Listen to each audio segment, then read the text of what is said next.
Hey everyone, how you going? What do you do if if you've got a small business and an employee rocks up and they're drunk or just loaded? You know what I mean?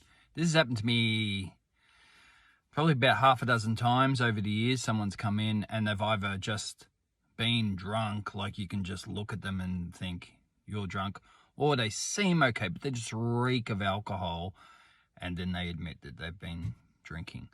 Look, unfortunately, this happens sometimes.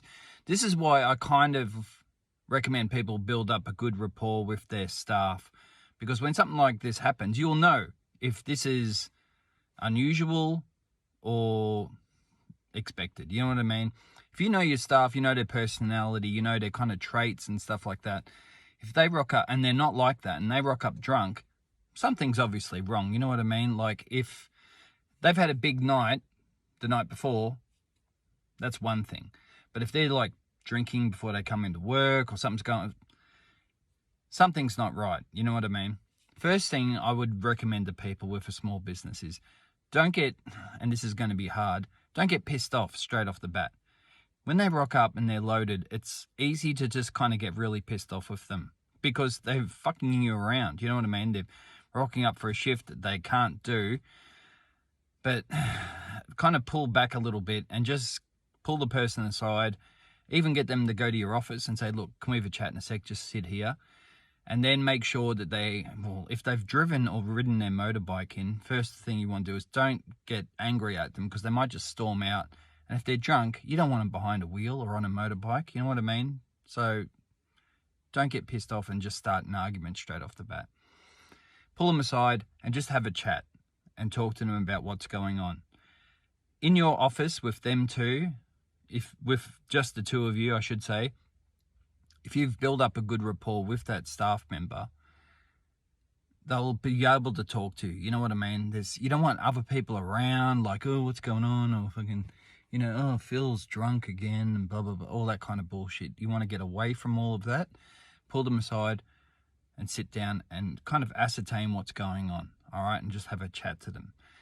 Make sure they don't drive or ride their motorbike or get on the road or anyway.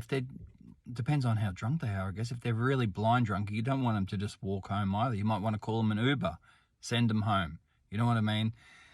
Wait till the situation's kind of safe, so to speak. You know what I mean? No one's driving a car or any of that stuff.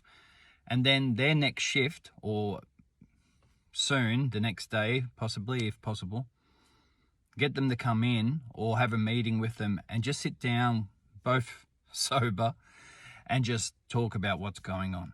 Usually, from my experience, something's gone on. You know what I mean?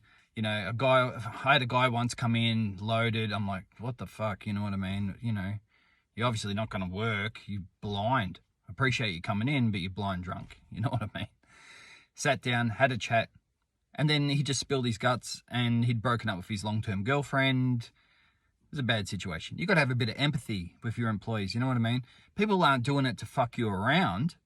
It's just they can't cope with certain things that are going on with their lives most of the times. And drinking is that coping mechanism. They still feel obligated to come into work, so they come in, but they're drunk.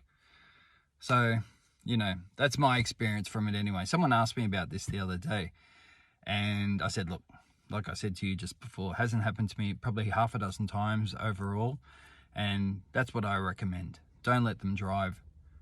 Have a chat to them, and then organise another time to talk about what's going on. This is also a reason why it's good to have EAP programs or employer assistance programs. So there's another kind of port of call. They can make a phone call and talk to someone who's trained in, talking to someone about issues, mental health, all that kind of stuff as well. Always good to instigate an EAP program. All right. Hope that helps. Even though the question someone asked me about it wasn't on here, I hope it helps if anyone else is in that situation. All right. Take care. I will see you soon.